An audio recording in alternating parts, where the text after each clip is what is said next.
Hey guys, Alloutblitzle here, and today I am back with Eternatus Weezing. This is a list that Brandon Salazar played to a second place finish at the Knoxville Regional Championships.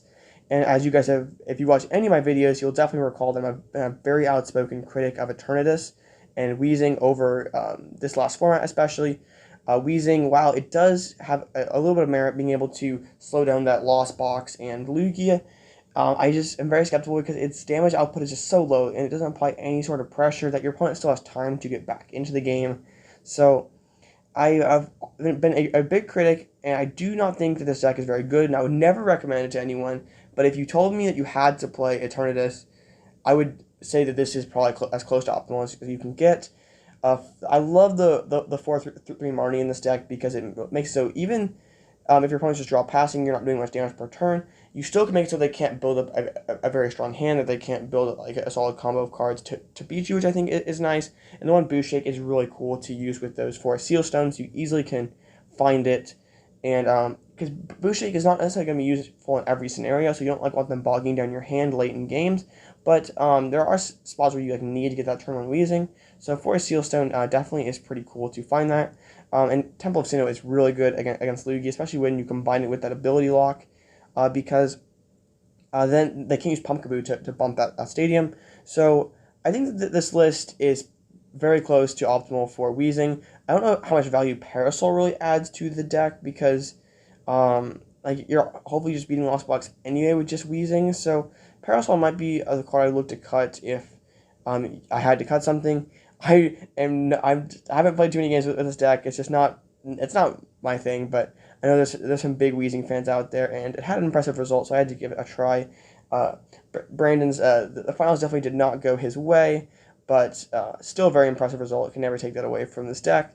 So have a couple battles, and they definitely show the highs and the lows of this deck. So make sure you watch all of it, because there's yeah, they're definitely the highs and the lows. So thank you guys for all the support I've been receiving lately, and I'm going to try to stream this weekend. I think I'm going to try on YouTube. It'll be sometime either Saturday or Sunday morning. I'll make a community tab post when it gets closer to that, so you guys can know when to show up. So yeah, thank you guys for watching and enjoy the battles. Alright, we're into our first game here. I'm going first, which is awesome. We love being able to ability lock our opponent before they can do anything with that Boost Shake. This hand is not going to cut it though in terms of getting that turn 1 ability lock. We see the Raikou, so that means either Lugia or Lost Box, but considering the Lugia coin and the closed deck box, I'm gonna guess Lugia.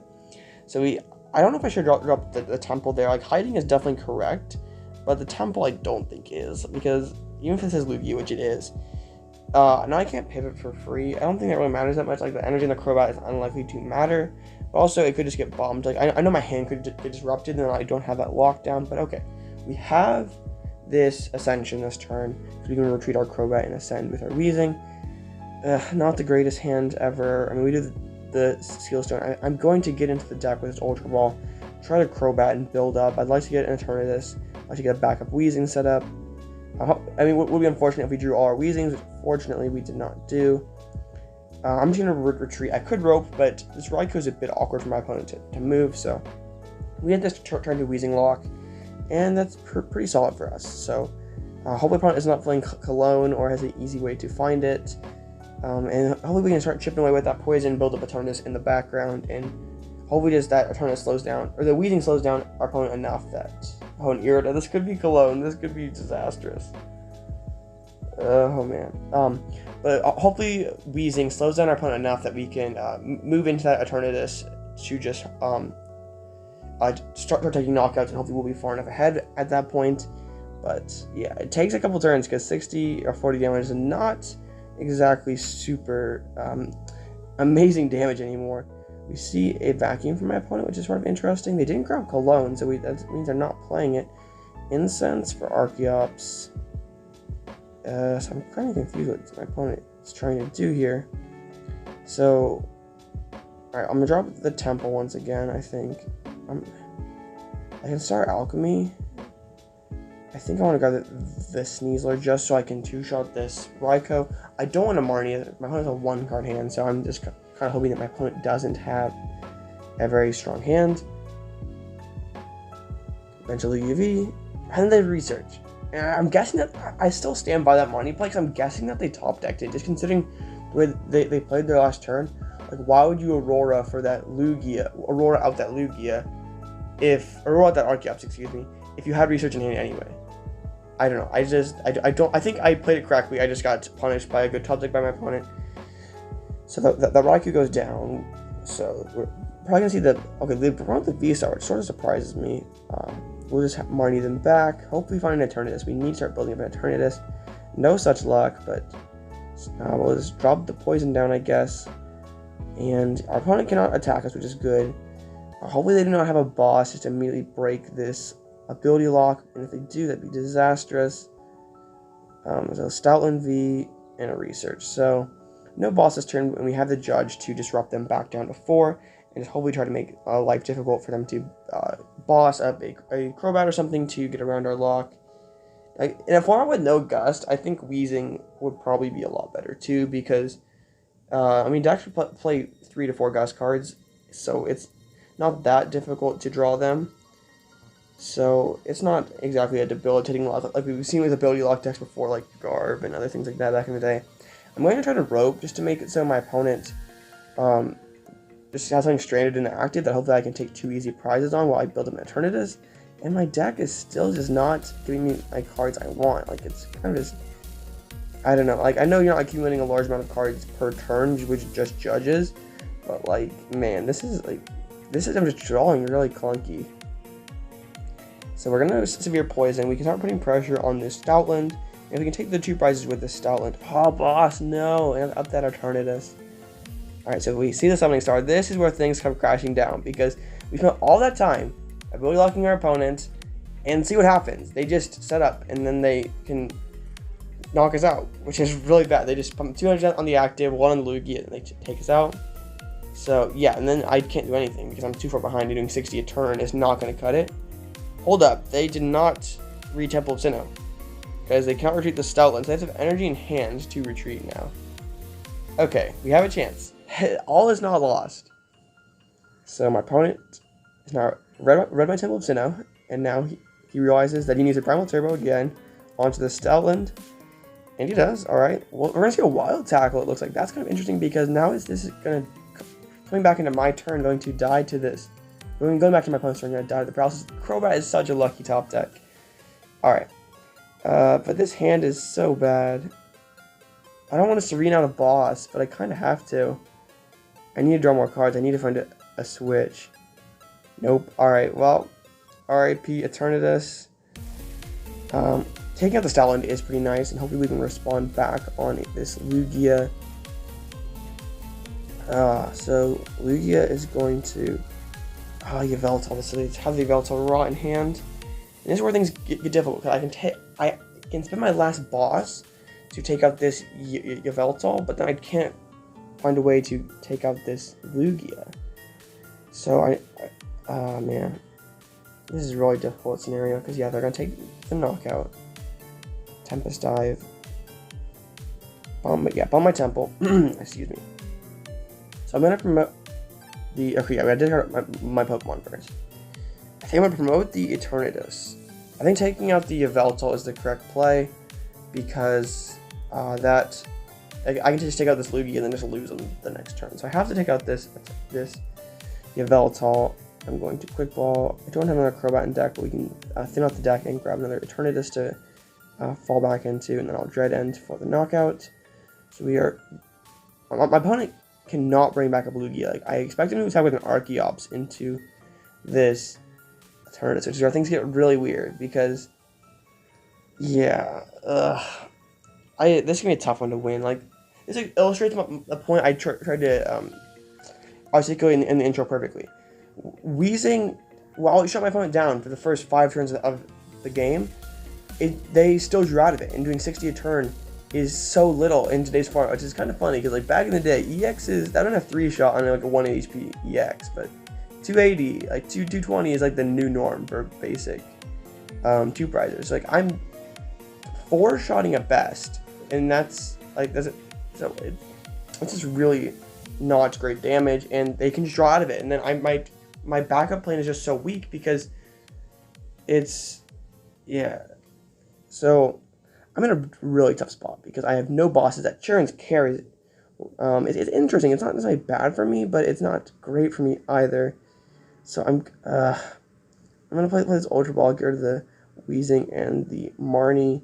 I probably should get rid of the Drapion. I don't need the Drapion at all, but I'm going to Rope, I think, because my game plan has to be Rope, them into an Archeops, they miss energy, and then I can just poison out the Archeops and then just find my last prize with a Eternatus, hopefully. We find Temple of Sinnoh, which is clutch, because now they can't attack with the Radiant Charizard or an Archeops. So we just need them not to find Gus. If they find Gus, this game is over. So just this Judge and Pray. Hopefully no. Oh, of course. Oh, well, never lucky. Oh, well. Yeah, they can just Primal Turbo to themselves and take this knockout. They have 3 energies left. They proved it off the Transcare. They're treating the charge. They forgot Temple of Sinnoh again. Wow. So maybe there's still a chance here. That's 9 energies down, 10 if you include the one in play. They still have 6 energies left though. Like, that's ridiculous. Oh man. I have both ropes down too. I need a rope again, but I can't. All their Auroras are down, but still. They have no way to bump the stadium. But I need to move this Eternatus. That has to be my #1 priority on this next turn. But this Charizard could be stuck. Because they pump, so they have 12 energies total, so they have 4 left. So 1 has to go on the Charizard. I drop passive because I can't take this Charizard knockout. I just have to hope energies are prized. Like, that's sort of what I'm banking on here. 1 there, so if they have 2 more, they win. So I need 2 to be prized, likely. And yeah, there's 2 left. We set up optimally, but like, we just fell apart there at the end when our ability lock was broken, and it's like the pitfall of playing Eternatus, because yes, ability lock is very strong, but then what? Because ability lock is not, it's not the end all be all. Like, if I set it up, I'm not just going to instantly win. We're in some sort of mill/control deck here. Ability lock just isn't going to just, I'm not going to set up Weezing and just say, haha, I win. I have to have some sort of way to supplement that. We've seen that in recent sets where like people try Samurai, Crobat VMAX, and the recurring issue always is that I set up my Weezing and it wins me games some of the times, and that's why people play called Weezing, because sometimes it does just win games. But other times my opponent draws out of the Weezing, and if I play quad Weezing, I truly have no way to win. I'm just hard banked on that quad Weezing game plan winning me the game. And if I play some backup attacker, yes, that gives me a backup plan, but sometimes that plan sort of backfires because they just easily get around it by like bossing up like Eternatus, and then it is hard to move. The damage output isn't always great, and then my ability lock is gone. So it's a weird deck that I think if you hit the right matchups, draw correctly, and I mean any sort of tournament run requires some sort of luck. Yes, it can go your way, but I would just say that I just can't seriously find a deck or a reason to play this deck. Then, like, ability lock is like the only appeal, and if I'm just playing the deck for ability lock, I would just play quad Weezing, which I don't think is a good deck for exactly the same reasons. But I don't know. Just if you have any different thoughts on Eternatus, let me know in the comments, because I have said a lot on this channel. I'm not a fan at all of Eternatus. I'm not a big fan of Weezing. I just think those cards, while they're great ladder decks, get you a lot of quick scoops. And that, I mean, I'm up to over 1,000. I think we're like 1,200 on the versus ladder. So like this deck, I got on a 10-game win streak. Like, this was really good for my versus ladder points. Like, I didn't get great games because they were just instantly scooping when I set up a Weezing, or they see a Koffing and scoop because they don't want to waste their time against a Weezing deck.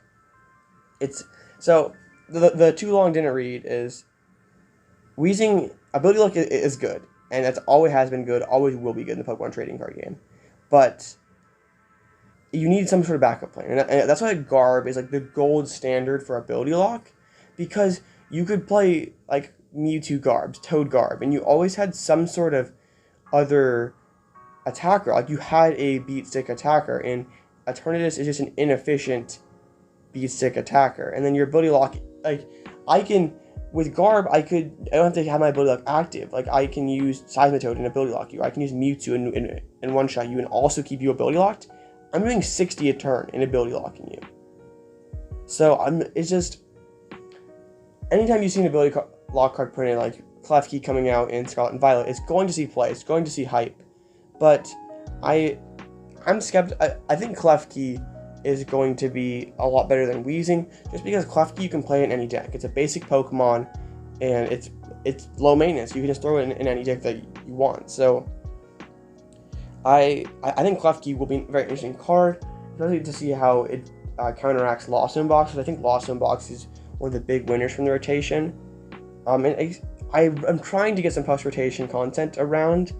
I really want to do some stuff with it because it seems like a lot of people like that stuff. It's coming up relatively soon, but I don't have tabletop set up available to myself, so I'm trying to just either I could go over like Japanese lists I've done well. I could go over some of my own lists.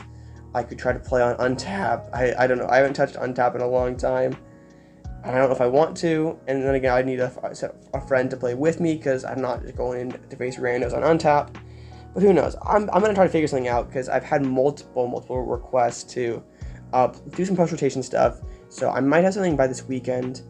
We'll see how things go. I'm going to try to have an uncut gameplay video also this weekend. I'm still trying to figure out the iron things out a little bit, but and a bunch of scoops. All right, great. It was a Mewtwo V Union deck, so they can't really use that against my Eternatus, and then Weezing is pretty solid in getting through those mill tanks, so not a whole lot my opponent can do. This hand is definitely, it's actually pretty alright, because we're against Mew, which is, we can just quick ball out this patch, find Koffing, and then we have the Boost Shake already in hand. We high rolled that one of Boost Shake, so we have the ability lock turn 1 guaranteed. I'm not going to attach the Dark Energy in case I find a switch, which I did not. There's an attach retreat. I'll drop that Parasol in there. I could have held the Parasol for a quick ball discard, and I probably should have. Or no, ball discard, excuse me. But oh well. So, this could just do Mew in, because Mew really loves those Fusion Strike systems. They're probably playing 0 actual, aside from Judge, there are probably 2 or 3 actual draw supporters. And you have a 50 card deck, so you have to one of those in your opening hand in order to have a boss to get around it, and you have to boss on top of ball search cards to find your Genesect. So it's definitely pretty tough for Mew to deal with this instant ability lock. And that's where like ability lock is very strong, because against Lost in Box they can't lost some things. Lugia can't summon their stars, and Mew can't draw cards, but this happens. They just have time to do this, and then if my opponent sets up, what am I going to do with a Weezing doing 60 a turn when I'm getting one shot every single turn? Fog Crystal says probably a double, or this is probably Fusion Strike Mew. Yep. Okay, that's another concept I sort of wanted to bounce off you guys. I know they recently announced those Palkia Battle Arena decks, and I didn't know for certain when we're going to get that, but if you guys would like me to do like a Battle Arena upgrade video, or like a cheapest decks to build video, where I just kind of break down some decks that are competitive, but also inexpensive, how you could obtain those cards, and for a rough estimate on how much, I definitely have the means to do that if that's something that you guys would like to see. I'm always, like, if you wanted to send me an idea directly, my email is always in the description below or in my about section. If you want to, you have any questions, or you just want to suggest something or tell me something, just send me an email. I'm more than happy to answer questions. I'm always looking for suggestions, because it's definitely, when you have the same stale format for several months, it's tough to make daily content. So sometimes it takes a little creativity, but I'm hoping that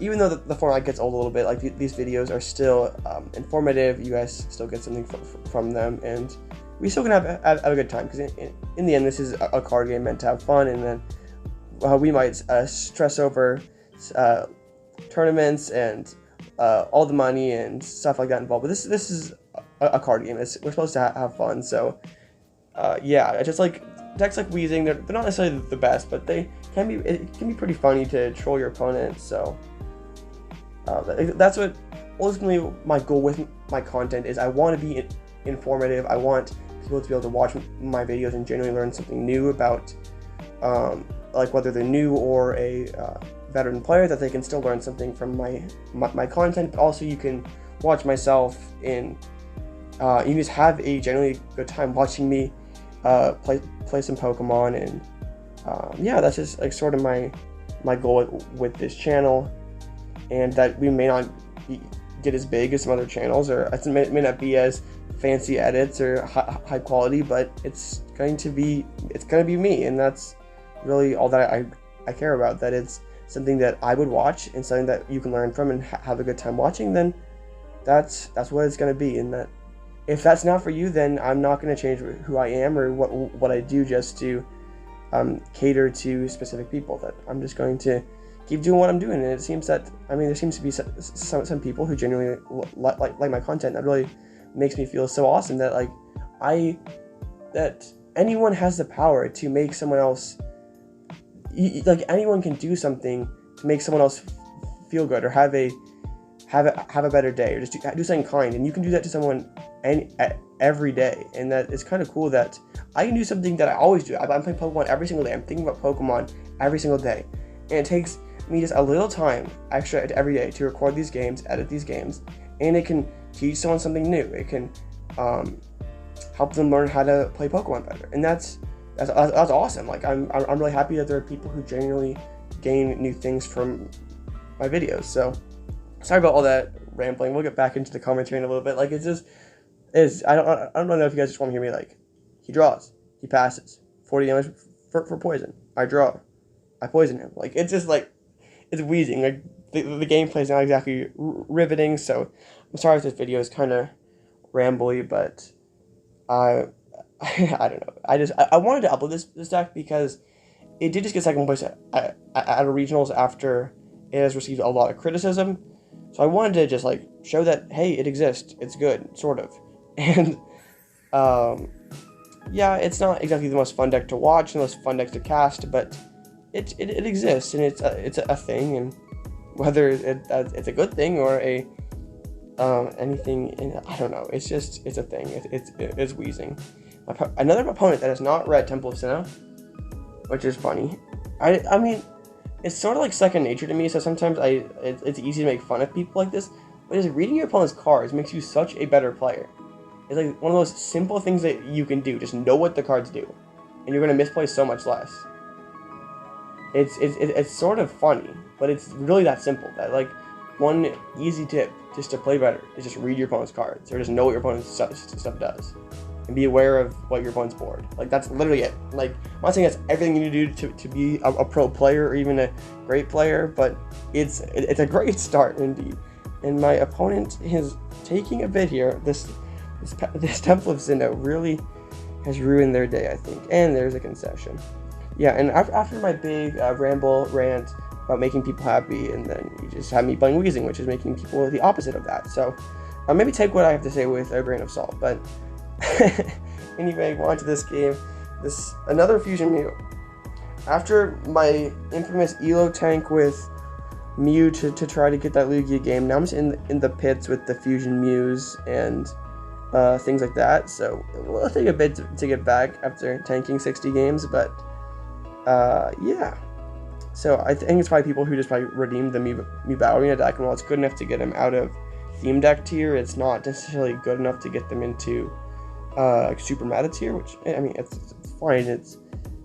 I think the Battle Arena decks are one of the best things that Pokemon has done for the community, because at least when I started back in 2014, 2015, information was so hard to come by. Decks were, cards were relatively expensive, but like in today's day and age, you can find lists. You can find lists from every tournament, every premier event, like easily. You can copy them and play them online easily, and you can acquire the cards easily. Like the Pokemon trading card game, it's never been easy to play. Because also, if you want to play this deck yourself against competitive players, just go and play Limitless, and there's almost always a tournament starting very soon that you can play it up against. Well, it's never going to be as competitive as regional championships, for example. It's going to be better practice than ladder. So, like the state of the trading card game may not be the best with power creep, but the era of information and accessibility really has never been better, and that's what I know some people are really like there's someone who commented on one of my videos one time saying about how regionals or how worlds should be more exclusive and about how that things are bad, but the game has grown so much, and maybe it's grown because of the information makes it easier for players to get what they want and get what they need. But I have no problem with the world. Like, tournaments are like, shouldn't the growth of worlds be proportionate to the growth of the player base? Like, back in the day, worlds was 30 people, but back in the day, regionals were 100 people, 200 people. Now regionals are 1,000 plus players. So shouldn't it also, like, worlds be scaled 10x or whatever to mirror the growth of the Pokemon trading card game? I don't know. This has been just one big ramble / rant over Weezing. Maybe that's what I'll title the video, but anyway, we're against this Fusion Mew that, alright. Now I just need an energy. I probably should have gone back into Drapion, but I think this is okay because it's a little harder for them to get through this Eternatus, and then we'll take 2 prizes, and it should be pretty tough for my opponent to respond back with no Mew, down 1 Fusion Energy. Should be about a wrap. Yeah, so there's a concession, so thank you guys for watching. I'm sure this one wasn't my cleanest video to listen to, not necessarily the most riveting gameplay, but there's definitely some, this deck is definitely a very interesting one because it's just like a weird case where, like, ability lock is so strong, but Weezing is so awkward that the damage baseline is low, the backup plan isn't great. Quad Weezing, ability lock is strong, but it's not strong enough to be a standalone deck, so Quad Weezing has its holes, but then also playing backup attackers like Eternatus leaves you susceptible to Gust cards, so that's sort of been the flaw with Weezing since the beginning of time, but it's an interesting one because its ability lock is so strong, and that, like you saw in some of those games on stream, Brandon was just able to set up Weezing, and like the game against Nicholas, like, he's just throwing his cards because there's nothing that he can do. He's just drawing and passing because, like, you can't flower selecting, you can't do anything. So it's a funny one, it's a trolly one. Definitely give us a spin on the ladder if you want some quick and easy points, but this video's ran a little longer than I wanted to, probably a little longer than most people want their Eternatus / Weezing videos to go, but if you made it through all this, you guys are awesome, so thank you for all the support once again. Like, subscribe if you like this kind of content. I post daily Pokemon TCG stuff, so yeah, once again, this has been Alloutblitzle, and I'll catch you in the next one.